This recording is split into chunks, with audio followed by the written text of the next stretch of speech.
Hello guys and welcome back to UPSC judicial exam preparation. और आज की हमारी इस क्लास में हम बात करेंगे अबाउट द सब्जेक्ट एनवायरनमेंट।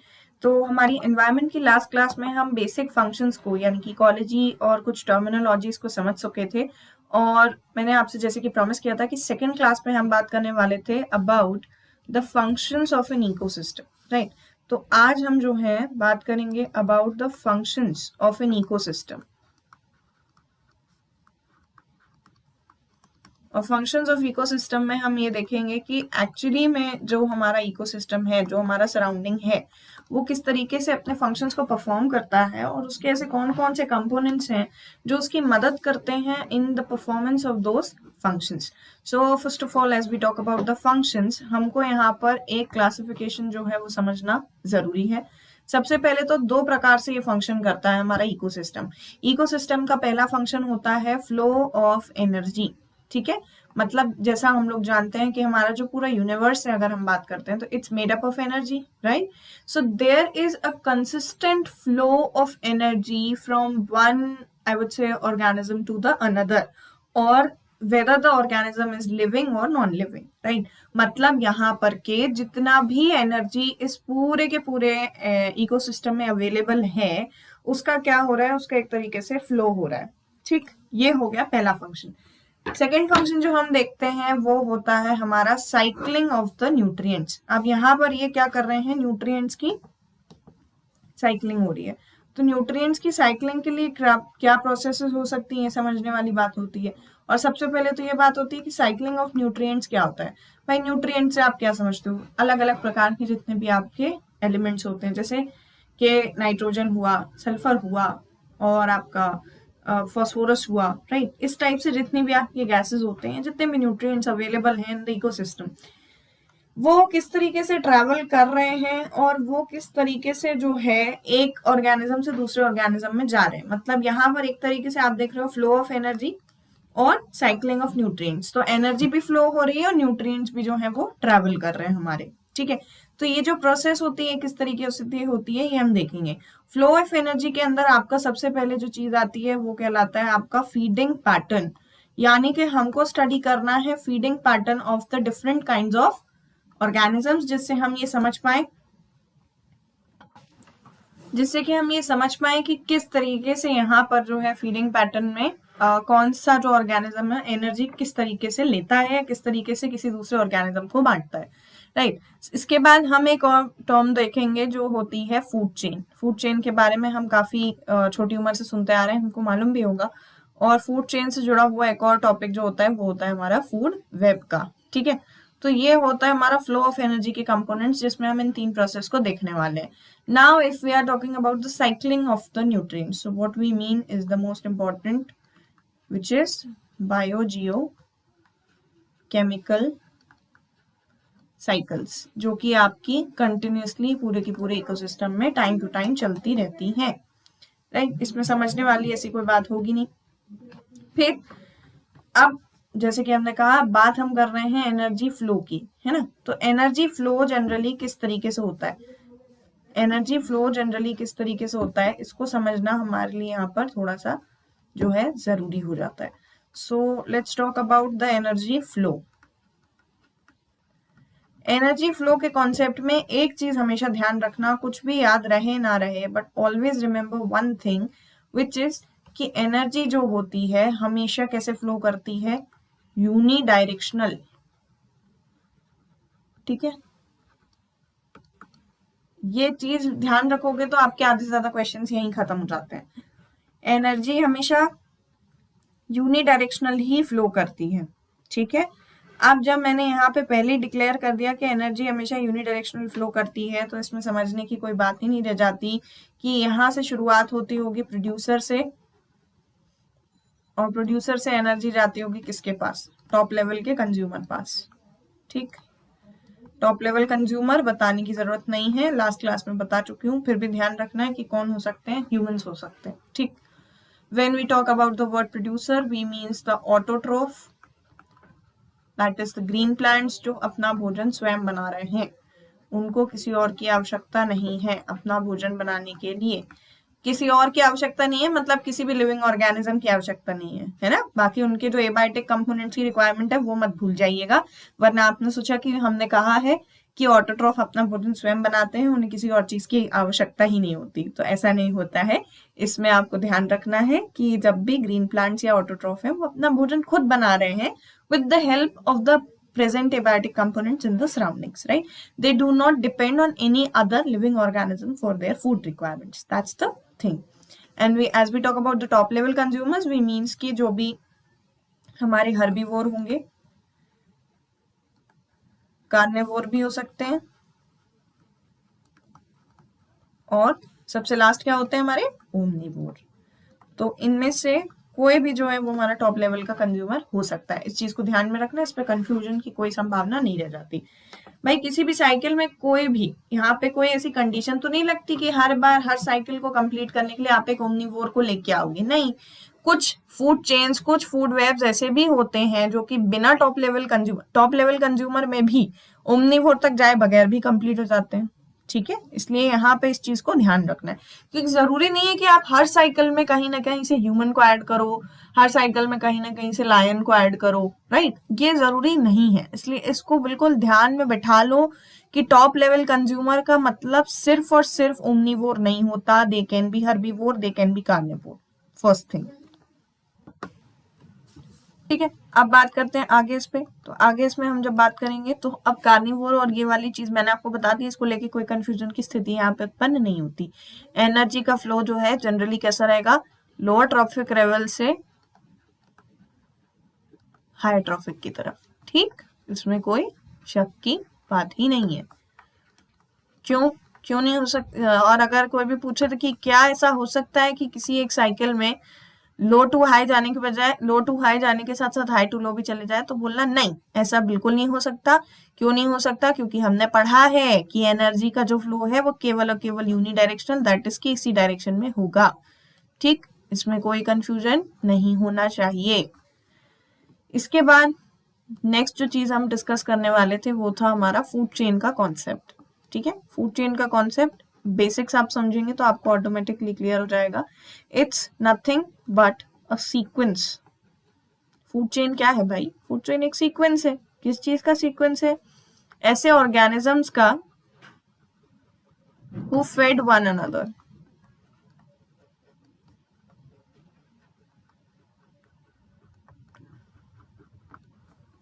बहुत सिंपल एग्जांपल देती हूँ, याद रहेगा कैसे। सी, ग्रास है, रैबिट है,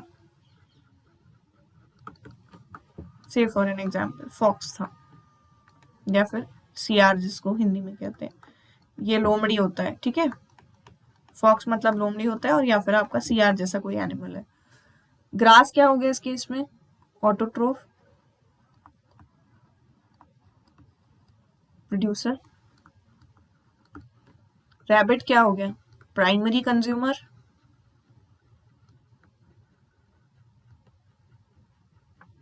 और ये जो है आपका सेकेंडरी कंज्यूमर, ठीक। और मैंने बार बार बोला हुआ है सेकेंडरी कंज्यूमर या जो टॉप लेवल कंज्यूमर है उसमें ध्यान रखना जरूरी नहीं है। I repeat this again and again and again, जरूरी नहीं है कि हर बार एक ओमनीवोर को ही ऐड किया जाए, ठीक। आगे बात करें इसी में।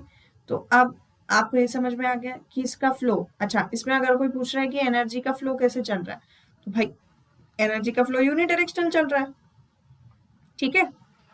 और नेचर अगर कोई पूछे, ये ध्यान रखने वाली बात है कि फूड चेन का नेचर हमेशा कैसा होता है, लीनियर होता है। फूड चेन का जो नेचर होता है हमेशा और हमेशा लीनियर होता है, ठीक। फूड वेब का जरूरी नहीं है कि लीनियर हो, राइट। तो अब बात करें फूड चेन के नेचर की, तो फूड चेन का नेचर मैंने बताया लीनियर हो गया। तो इस तरीके से एनर्जी का जो फ्लो है हमने देखा यूनिडायरेक्शनल हो गया इसके केस में, ठीक है। सेकंड टर्म हो गया। अब थर्ड हम क्या देखने वाले हैं, फूड वेब के बारे में देखने वाले हैं। तो सबसे पहला प्रश्न तो ये उठता है भाई फूड वेब से क्या समझते हैं। तो food web is nothing but a combination of two और more than them food chains, क्या बोल दिया, समझ में आया बात? कि यहाँ पर अभी तक हम क्या बोल रहे थे कि भाई एक लीनियर नेचर की 3 स्टेप्स की हमने बात करी, जिसमें ग्रास थी, रेबिट था, फॉक्स थी, ठीक है। अब मान लो ऐसा हुआ हो कि ग्रास को रेबिट ने ना खाया हो, ग्रास को खाया हो किसी हिरन ने, ठीक है। हिरन मतलब आपका डियर ने खाया हो, और वो डियर हाथ लग गया हो किसके, फॉक्स के, ठीक। और इस फॉक्स को किसने खाया हो, इस फॉक्स को खाया हो जाकर के लायन ने, ठीक है। एक केस ये हो सकता है। एक केस ये हो सकता है कि ये जो ग्रास है ये किसी, से फॉर एन एग्जाम्पल, किसी छोटे जानवर ने खाई। छोटा जानवर अब यहाँ पे कौन आ जाएगा, कोई भी एक आपका प्राइमरी लेवल का छोटा जानवर आप मान लो। उसके बाद सेकेंडरी लेवल का ऐसा जानवर जो कि इसको खा सकता है, लेट्स से एक्स। फिर एक और ऐसा कोई जानवर जो इसको कंज्यूम कर सकता है, मान लिया वाई। अब ये वाई जो है ये किसके पास गया, लायन के पास गया। तो क्या हो रहा है यहाँ पर, एक आप जो है एक सिंपल सी चीज का कॉम्प्लेक्स फॉर्म देख रहे हो। कैसे भाई, आप बार बार बोल रहे हो कि एक फूड चेन ये हो सकती थी, एक फूड चेन ये हो सकती थी, एक फूड चेन ये हो सकती थी। ये चेन्स अपने आप में लीनियर नेचर की हैं, है ना। अगर आप इंडिविजुअल चेन को देखोगे, इंडिविजुअल चेन अपने आप में लीनियर है, चेन का नेचर नहीं बदला। बट जब आपने दो या दो से ज्यादा चेन्स को कंबाइन कर दिया तो क्या हुआ, फूड वेब बन गया, ठीक है। तो यहाँ पर जो हमारा फूड वेब है ये हमको क्या करता है, ये हमको जितने भी पॉसिबल ट्रांसफर ऑफ एनर्जी है, ध्यान रखना इस वर्ड को मैं बता रही हूँ कि पॉसिबल ट्रांसफर ऑफ एनर्जी जो भी है, जितने भी हैं, वो कैसे पॉसिबल है, वो हमको फूड वेब के थ्रू दिखाई देते हैं, ठीक है। और यहाँ पर जब हम चेन की बात करते हैं तो चेन हमारी हमेशा यूनिडायरेक्शनल चलती है, लेकिन ये यूनिडायरेक्शनल भी हो सकता है या फिर मल्टी डायरेक्शनल भी हो सकता है। तो इसमें कहीं पर भी किसी भी प्रकार का कंफ्यूजन मत रखिएगा। क्या नहीं कंफ्यूजन रखना है, कंफ्यूजन ये नहीं रखना है that when we are talking about the food chain is just a linear form. जबकि आप अगर फूड वेब देखोगे तो फूड वेब में मल्टीपल चेन्स जो है वो इनबिल्ट होती हैं, 2 या 2 से ज्यादा हो सकती हैं, ठीक। इस तरीके से हमारा जो है फूड चेन और फूड वेब का सिद्धांत होता है, और इस तरीके से हमारा एनर्जी फ्लो जो है वो क्रिएट होता है हमारे इकोसिस्टम में। बात समझ में आई, ठीक है। अब आगे चलें तो बात करते हैं इसके बाद, हमारे इकोलॉजिकल पिरामिड्स की, ठीक है। ये कॉन्सेप्ट है, इसको समझना जरूरी है, कई बार इसमें से डायरेक्टली क्वेश्चंस आ जाते हैं। एमपीपीएससी 2020 जो भी हुआ था जुलाई में, ठीक है, डायरेक्ट क्वेश्चन आया था इकोलॉजिकल पिरामिड से संबंधित। क्या क्वेश्चन था अभी बताऊंगी। तो सबसे पहले तो इकोलॉजिकल पिरामिड समझना है। इकोलॉजिकल पिरामिड क्या होता है भाई, इकोलॉजिकल पिरामिड है, नाम देखो सबसे पहले क्या दिया, इकोलॉजिकल, ठीक है, रिलेटेड टू इकोसिस्टम। पिरामिड है, किसी स्ट्रक्चर को शो कर रहा होगा। पिरामिड कैसा होता है, इस टाइप का होता है, ऊपर चढ़ सकते हैं, नीचे उतर सकते हैं, ठीक है, 2 तरीके से पॉसिबिलिटीज होती हैं। तो when we say the word ecological pyramid we wanted to say that it shows a relation between the producer to the top level of the carnivore oblique top level of the consumer oblique omnivore। क्यों लगा रही हूं oblique, clear होगा, अब भी बताया है 5 minute पहले, ठीक। प्रोड्यूसर से टॉप कार्निवोर का जो एक स्ट्रक्चर है, स्ट्रक्चर ड्रॉ करने में क्या करता है, हेल्प करता है, स्ट्रक्चर शो करता है। Next thing, types of ecological pyramid, what types can be here, ठीक है। So there can be 3 types. Number 1 is number pyramids, number 2 is of biomass, and number 3 is of energy। Number pyramid की बात कर रही हूं मैं। Number pyramid में क्या समझ में आता है भाई, numbers of organisms, of individual, right. कैसे काम करेंगे तो देखो, सबसे पहले नंबर पिरामिड की बात कर रहे हैं। नंबर पिरामिड पहली चीज तो ध्यान रखना 2 प्रकार से बनता है, या तो अपराइट या तो इन्वर्टेड। अब अपराइट और इन्वर्टेड मतलब तो समझते ही होंगे, दैट्स अपराइट, दैट्स इन्वर्टेड। ठीक, ये सीधा है या उल्टा है? अपराइट पिरामिड में क्या होता है, नंबर्स पे बात कर रहे हैं, पिरामिड की हेडिंग देख लोगे अपने आप समझ में आएगा किस चीज पे बात हो रही है। ठीक है, तो सीधा पिरामिड है और नंबर पिरामिड है, मतलब यहाँ पर जो नंबर ऑफ इंडिविजुअल होंगे, क्या समझ में आ रहा है, घट रहे हैं, इस फ्लोर में ज्यादा है, इस फ्लोर में कम है, इस फ्लोर में और कम है और इस फ्लोर में सबसे कम, नंबर ऑफ इंडिविजुअल डिसाइड हो रहे हैं। ठीक है, ऊपर जाने पर नंबर में कमी आएगी। ठीक, इन्वर्टेड में क्या हो जाना है, इन्वर्टेड में उल्टा केस चलेगा, इन्वर्टेड में ऊपर जाने पर नंबर में बढ़ोतरी होगी। समझ में आई बात? अब देखो, अब प्रश्न उठता है, हमने बोला कि आपने बोल तो दिया कि अपराइट में नंबर कम होते हैं, कैसे नंबर कम होते हैं, किस आधार पे मानोगे, है ना? तो देखो एग्जाम्पल इसका सबसे अच्छा हो सकता है आपका ग्रासलैंड। ग्रासलैंड कैसे? See, if you compare between the number of grasses with bushes with trees, what will happen? Number जो है वो घट गए। कैसे? भाई साहब, ग्रासेस की संख्या आपके यहाँ पास में सैकड़ों में थी, हजारों में थी, बुशेस भी उससे कम थी मगर अच्छी क्वालिटी, अच्छे नंबर्स में थी, पर पेड़ कितने होंगे ग्रासलैंड में? 2, 5, 10 गिन सकते हैं ना, संख्या कम हो रही है, 1000 पेड़ एक साथ थोड़ी है। ठीक, तो ग्रासलैंड का मतलब समझ में, ग्रासलैंड का एग्जांपल इसलिए दे रही हूँ जिसमें नंबर ऑफ इंडिविजुअल समझ में आए। और इजी गोइंग चाहिए, चलो नंबर पिरामिड पे बात करनी है ना, नंबर पिरामिड में और इजी गोइंग देख लो, मरीन सिस्टम। मरीन सिस्टम कैसे काम करेगा? मरीन सिस्टम काम करेगा, देखो, छोटी मछली, स्मॉल फिश, ठीक है, मिडिल साइज फिश, ठीक, लार्ज साइज फिश, उसके ऊपर से तुम्हारा वेल या डॉल्फिन। बात समझ में आई? क्या हो रहा है, नंबर घट रहे हैं जैसे जैसे आप ऊपर चढ़ रहे हो। और यहाँ पर सिर्फ ऊपर चढ़ने का मतलब क्या है, ट्रॉफिक लेवल्स पे बात कर रहे हैं हम। ट्रॉफिक लेवल मतलब क्या? ट्रॉफिक लेवल मतलब ये कि इन स्मॉल फिशेस को किसने खाया, मिडिल ने, मिडिल को किसने खाया, लार्ज ने, लार्ज फिश किसका खाना बनती है, वेल या डॉल्फिन का, है ना? तो क्या हो रहा है, ट्रॉफिक लेवल बदल रहा है, ट्रॉफिक लेवल बदल रहा है तो नंबर घट रहा है। इतनी देर से अपराइट पिरामिड का एक यही सिद्धांत हमको समझना है। ठीक, सेम चीज आप अपोजिट कर दो इन्वर्टेड में। इन्वर्टेड में क्या होना है, इंडिविजुअल की संख्या बढ़ना है। अब आप पूछेंगे मैडम इन्वर्टेड में कैसे बढ़ेगी? तो भाई इन्वर्टेड में क्या होगा, सबसे पहले तो एक अच्छा सा एग्जाम्पल इसका हो सकता है पेड़ों से जुड़ा हुआ, पैरासाइट्स और उसके साथ ट्रीज। ठीक है, इसको कैसे याद रखोगे?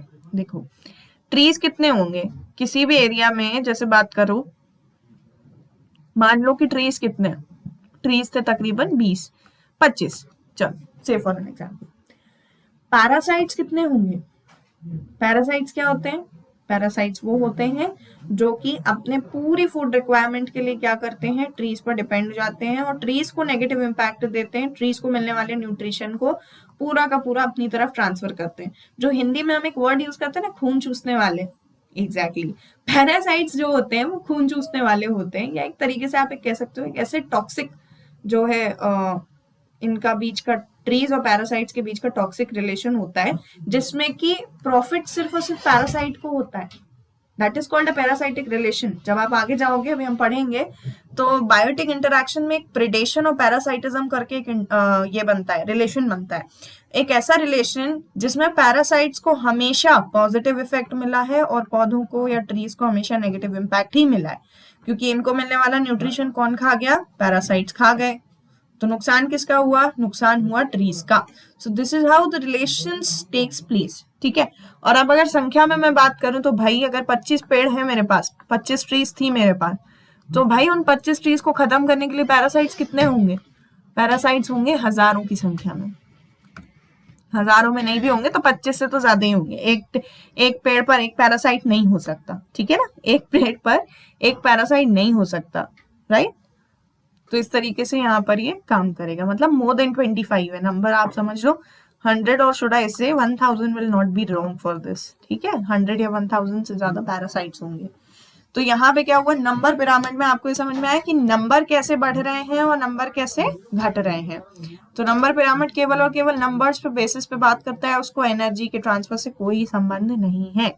अगर लेवल बढ़ने पर, ट्रॉफिक लेवल बढ़ने पर संख्या घट रही है तो अपराइट पिरामिड, और अगर संख्या बढ़ रही है तो इन्वर्टेड पिरामिड, ठीक है। This is how it takes place.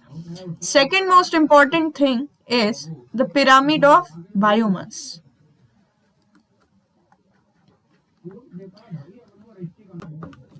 So pyramid of biomass, ठीक है। पिरामिड ऑफ बायोमास के बारे में बात करने से पहले सबसे पहली चीज जो होती है ये वर्ड बायोमास। बायोमास से आप क्या समझते हो या बायोमास से हम क्या कहना चाहते हैं, ठीक है। Biomass is nothing but the weight multiplied by the number of that organisms, or should I say it's the total dry weight of the organisms, total dry weight of the organisms, ठीक है। कैसे count करेंगे, जैसे मान लो कि कोई organism है, से मान लिया कोई भी एक एक्स ऑर्गेनिज्म है, उसका वजन कितना है, उसका वजन है 5 किलो, ठीक। अब एक वाई है जिसका वजन कितना है, जिसका वजन है 2 किलो, ठीक है। तो जब मैं ये बना रही हूँ पिरामिड, तो मैं यहाँ पे क्या कर रही हूँ, मैं नंबर से मेरा कोई वास्ता नहीं है, मेरे को इस बात में कोई इंटरेस्ट नहीं आ रहा है कि जो नंबर हमने डिसाइड किए हैं, नंबर किस तरीके से यहाँ पे वेरी कर रहा है या नंबर किस तरीके से यहाँ पे काम कर रहा है।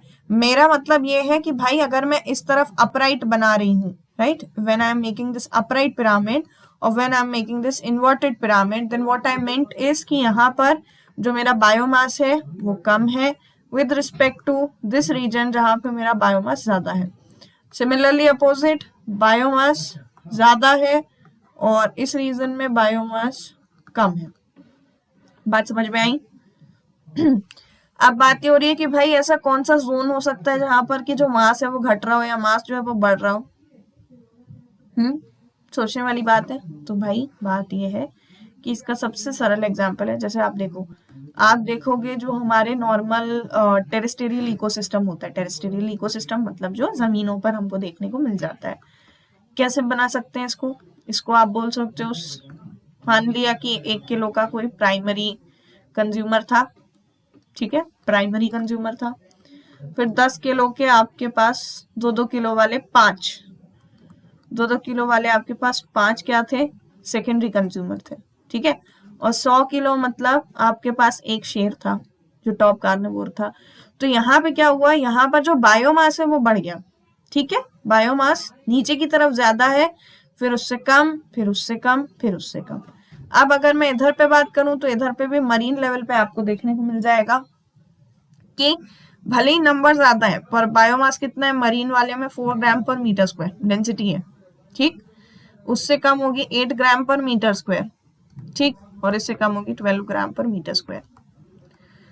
देखो बात ये होती है, जो बायोमास और नंबर का पिरामिड है बहुत कंफ्यूजन क्रिएट करता है, इसलिए जनरली मैं बता रही हूँ जो क्वेश्चंस आपसे पूछे भी जाएंगे ना, questions will come with respect to the numbers और the designs or the types which will ask you that whether the biomass pyramid can be upright, can be inverted, upright and inverted both, or neither of them, ठीक है। सो whenever they ask you कि भाई biomass का जो pyramid है सिर्फ upright है, सिर्फ इन्वर्टेड होता है या फिर दोनों लग सकते हैं, तो तुमको पता होना चाहिए कि बायोमास का जो पिरामिड है अपराइट भी होता है और इन्वर्टेड भी होता है। Same goes with the pyramid of numbers, as simple as that. Prelims में आपको मैं बता रही हूँ, एमपीपीएससी 2020 की हम लोग बात कर रहे थे कि मैंने बोला था जुलाई में जो अभी पेपर हुआ था, ठीक है, जुलाई में पेपर हुआ था एमपीपीएससी का, प्रीलिम्स हुआ था और 2020 वाला हुआ था इनका, ठीक है। इसमें क्वेश्चन था, मुझे नंबर नहीं एग्जैक्ट याद है, बट क्वेश्चन था that energy pyramid, that means the pyramid of energy is pyramid, ठीक। तो क्वेश्चन आपसे जो पूछा था ना, क्वेश्चन में ये पूछा क्या था, that pyramid of energy is, ठीक है। ऑप्शंस में आपको क्या दे देंगे, ऑप्शंस में आपको दे देंगे ऑलवेज अपराइट, ऑलवेज इन्वर्टेड, ठीक, अपराइट इन्वर्टेड बोथ, और नाइदर ऑफ देम, या फिर वन ऑफ देम, जो भी इनको देना होता है, या फिर नाइदर के साथ जोड़, या नाइदर ना दे करके दे देंगे 1 and 2। ठीक है, तो मतलब उनके बेसिस पे, उनके ऑप्शंस पे डिपेंड करता है, उसमें मत जाइए। मैंने बताया क्वेश्चन आपसे क्या पूछा, पिरामिड ऑफ एनर्जी, तो अब आप बोलोगे कि पिरामिड ऑफ एनर्जी तो अभी बताया ही नहीं, फिर क्वेश्चन क्यों बता रहे हैं? क्वेश्चन इसलिए बता रहे हैं ताकि आप ध्यान रखो कि पिरामिड ऑफ एनर्जी से क्वेश्चन क्यों पूछा गया, क्योंकि पिरामिड ऑफ एनर्जी जो है वो पिरामिड ऑफ नंबर और पिरामिड ऑफ बायोमास से डिफरेंट होता है। क्यों डिफरेंट होता है? इसलिए डिफरेंट होता है क्योंकि जब भी आप पिरामिड ऑफ एनर्जी की बात करोगे, whenever we will talk about the pyramid of energy, हमने बोला है कि यूनिडायरेक्शनल है ना, एनर्जी फ्लो हमेशा यूनिडायरेक्शनल होता है। इसीलिए एनर्जी फ्लो यूनिडायरेक्शनल होने के कारण जो पिरामिड है वो हमेशा अपराइट ही बनेगा। समझ में आई बात? लॉजिकली सोच के देखो आप, अच्छा खुद लॉजिकली सोच के देखो कि कोई ऐसी चीज, कोई ऐसा प्राइमरी कंज्यूमर पीसी है जो सिर्फ और सिर्फ क्या खा सकता है, ऑटोट्रोफ खा सकता है। ठीक है, उस ऑटोट्रोफ खाने वाले प्राइमरी कंज्यूमर को कोई सेकेंडरी कंज्यूमर खाएगा। अब अगर उल्टा केस कर दूं मैं, यहां पे मैंने बोल दिया कि जो सेकेंडरी कंज्यूमर है ये जो है ये फेड हो जाए किसके द्वारा, प्राइमरी कंज्यूमर के द्वारा।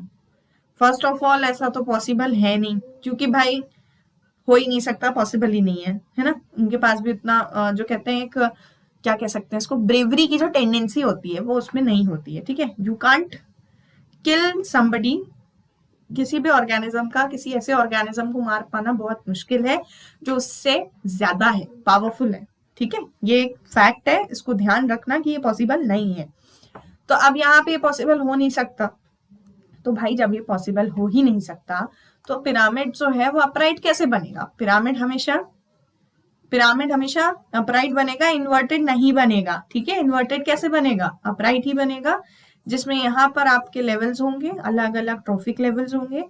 ये होगा आपका पीसी, ये होगा आपका सेकेंडरी कंज्यूमर, और ये होंगे आपके कौन, ओमनेवोर, कार्नेवोर, या फिर जो भी आपके कंज्यूमर्स हो सकते हैं टॉप लेवल।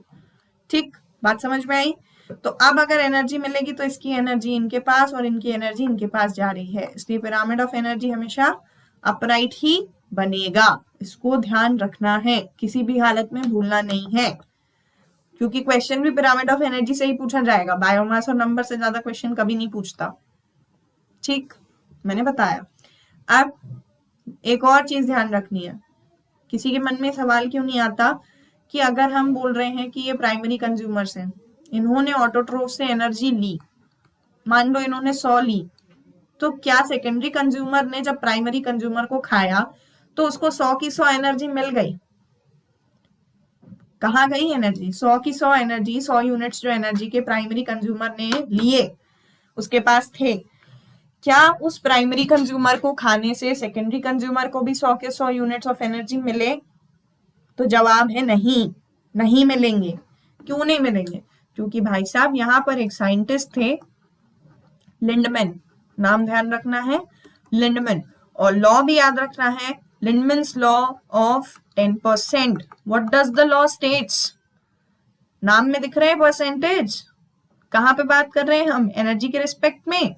तो क्या होगा यहाँ पे बात ये हो जाएगी, लिंडमैन कह रहे हैं कि जब भी, कभी भी किसी एक लेवल से किसी दूसरे लेवल पर एनर्जी का ट्रांसफर होता है तो मात्र और मात्र 10% एनर्जी ही ऊपर जाती है, जो बची हुई 90% होती है वो इनको लग जाती है।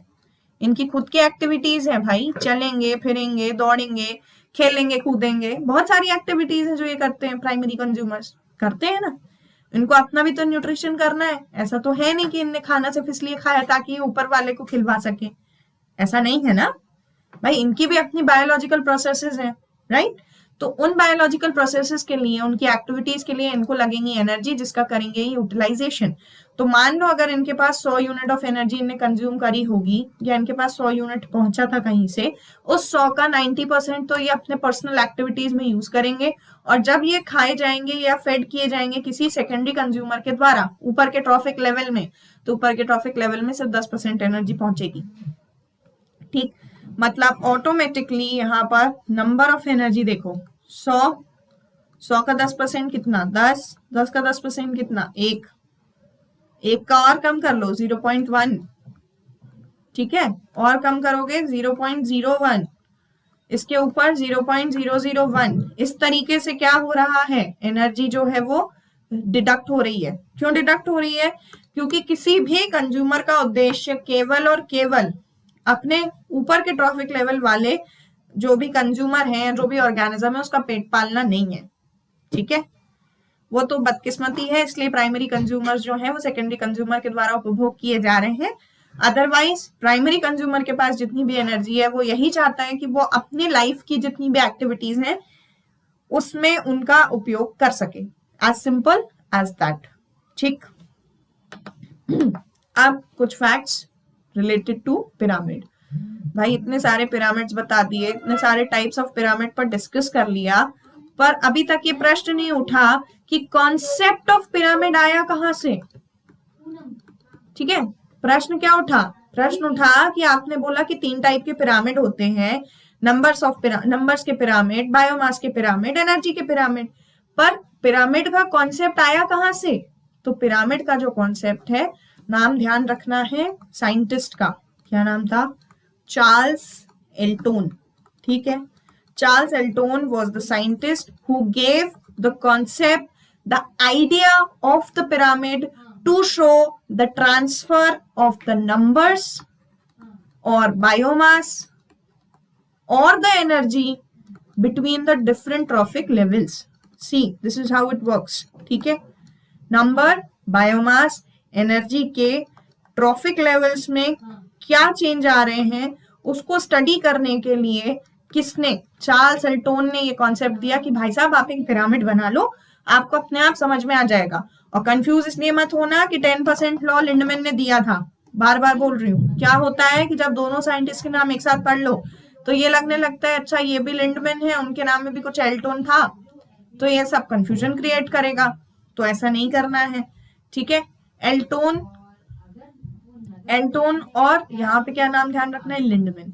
एक याद करने का तरीका बता सकती हूँ, गारंटी, मतलब आपको अगर याद रखना हो इसको, हम क्या नाम ले रहे हैं बार बार? हम बोल रहे हैं लिंडमैन, ठीक है, लिंडमैन। तो लिंडमैन का जो एल बनाते हैं हम, अगर कैपिटल एल बनाएं तो कैपिटल एल बनाने के लिए सबसे पहले स्ट्रेट लाइन खींचेंगे और फिर इसको ऐसे बनाएंगे एल। तो इसको ध्यान रखना, हल्का सा इस तरफ खींच दो, 10% बनता है एल से, इसलिए लिंडमैन्स लॉ किसने दिया भैया? लिंडमैन्स लॉ जो है 10% of transfer, 10% of the remaining energy की बात करता है, ठीक। कंफ्यूजन ना हो इसलिए याद करने के लिए अपने हिसाब से भी ट्रिक्स आप बना सकते हो, ठीक है। अब देखो पिरामिड का कॉन्सेप्ट चार्ल्स एल्टोन, तो पिरामिड का कॉन्सेप्ट चार्ल्स एल्टोन ने दिया था, इसको और ध्यान रखना है तो ध्यान रख लो भैया कि बोलते थे एल्टोनियन पिरामिड। अब जब नाम ही एल्टोनियन पिरामिड है तो कॉन्सेप्ट देने वाले का नाम तो याद हो ही जाना चाहिए, क्या नाम है? एल्टोन, याद हो गया, ठीक है। इस तरीके से नाम जो है वो याद रहेंगे। अब नेक्स्ट टॉपिक पर बात करते हैं। सबसे पहले यहाँ पर 2 चीजें और हैं जिसके बारे में बात करनी है। एक है हमारा बायो एक्यूमुलेशन, ठीक, बायो एक्यूमुलेशन, और सेकेंड मेरा bio magnification. Firstly, what's the difference between the magnification and the accumulation? This will be the last topic of the today's class. इसके बाद नेक्स्ट क्लास में आपको मैं इंटरैक्शन बताने वाली हूँ और साथ में हम बात करेंगे जो भी हमारी जियोकेमिकल साइकिल्स हैं उसके बारे में, बायोजियोकेमिकल साइकिल्स के बारे में। तो नेक्स्ट क्लास बिल्कुल भी मिस मत करना है, और आगे बढ़ने से पहले अगर अभी तक सब्सक्राइब नहीं किया है तो don't forget to press the bell icon first thing, ठीक है। चलो बायो एक्यूमुलेशन पे बात करते हैं। तो बायो एक्यूमुलेशन पे बात करें तो क्या ध्यान रखना है? ध्यान ये रखना है कि कोई भी चीज एक्यूमुलेट हो रही है ना। एक्यूमुलेट होना मतलब क्या होना भैया? इंक्रीज इन कंसंट्रेशन, ठीक है। कोई भी चीज अगर किसी जगह पे एक्यूमुलेट करेगी तो क्या होगा? कंसंट्रेशन बढ़ेगा, ठीक। अब बढ़ा, कंसंट्रेशन तो बढ़ गया, मगर किस चीज का कंसंट्रेशन? तो कंसंट्रेशन जो है पढ़ाई पे भी बढ़ाना है, लेकिन पढ़ाई के साथ साथ कंसंट्रेशन जो है बढ़ा है पॉल्यूटेंट्स का। कहां पर? एनवायरनमेंट में, या किसी भी इकोसिस्टम में, या किसी भी कॉन्सेंट्रेशन बढ़ेगा किस चीज का, पॉल्यूटेंट्स का। पॉल्यूटेंट्स का कॉन्सेंट्रेशन आखिरकार बढ़ेगा कहाँ, तो भाई साहब पॉल्यूटेंट्स का कॉन्सेंट्रेशन बढ़ेगा आपके इकोसिस्टम में, या फिर बढ़ेगा आपके किसी भी ट्रॉफिक लेवल पर। See, so when we are saying the thing कि भाई कॉन्सेंट्रेशन बढ़ गया किसका, पॉल्यूटेंट्स का, कहाँ पर, ट्रॉफिक लेवल पर, तो क्या हो रहा है, बायो एक्यूमुलेशन हो रहा है। ठीक है, ये जो इकोसिस्टम, इसको या तो ये भी याद रख सकते हो कि यहाँ पर सिर्फ याद रखो क्या, आपका इकोसिस्टम। ठीक है, इस वक्त हम सिर्फ बात क्या करें, इकोसिस्टम की बात करें, it's whole, ecosystem as a whole को लेकर के हम चलें और फिर हम सिर्फ इकोसिस्टम पर ही बात करें। बायोमैग्निफिकेशन में भी क्या होना है, बायोमैग्निफिकेशन में भी सेम प्रोसेस होगी। बायोमैग्निफिकेशन में आपके जो भी इंक्रीज हैं हार्मफुल एजेंट्स, कोई भी हार्मफुल एजेंट जो कि आपके लिए खतरनाक सिद्ध हो सकता है किसी भी एक्टिविटी के लिए, उसका इंक्रीज हो जाए across the trophic level. See, what does we mean when we stay the thing across the trophic level. भाई साहब आपने बोला, अब भी बोला, कंजर्वेशन कंजम्पशन हो रहा है, इसकी एनर्जी इसके पास, इसकी एनर्जी ऊपर वाले के पास। तो अगर यहाँ पर ऐसा कोई हार्मफुल एजेंट है जिसने इसको इफेक्ट किया, सामने वाले बंदे ने इसका यूज किया, तो इसके पास भी वो हार्मफुल एजेंट तो गया ना, हुआ ना ऐसा, ये प्रोसेस होगी, इसमें कोई शक नहीं है, इसमें कोई डाउट नहीं होना चाहिए। ठीक, तो बायोमैग्निफिकेशन में क्या हुआ, ट्रॉफिक लेवल के अक्रॉस यहाँ पे बात हुई, बट जब आपने बोला कि एक्यूमुलेशन देखो, एक्यूमुलेशन में हमने इकोसिस्टम पे बात करी है। ठीक है, so bioaccumulation and magnification are same in a same sense, but the basic difference is between the ecosystem and across the trophic level, right? So this is how the bioaccumulation and the biomagnification works. और आज के समय में अगर आप देखोगे तो इसमें तो देखने वाली कोई बात ही नहीं है, सभी को पता है कि किस तरीके से जो पॉल्यूटेंट्स का कंसंट्रेशन है, हार्मफुल एजेंट्स का कंसंट्रेशन है, वो बढ़ रहा है। ठीक है, तो ये जिस स्पीड से ये हार्मफुल कंसंट्रेशंस बढ़ रहे हैं, ठीक है, एजेंट्स बढ़ रहे हैं, उसी तरीके से अपना कंसंट्रेशन भी पढ़ाई में बढ़ाइए, पढ़ाई करते रहिए, चैनल को सब्सक्राइब करना मत भूलें, और इस टॉपिक के जो भी डाउट्स हैं कमेंट सेक्शन में छोड़ दीजिए, आपके डाउट्स को क्लियर करना हमारी responsibility. So thanks for watching.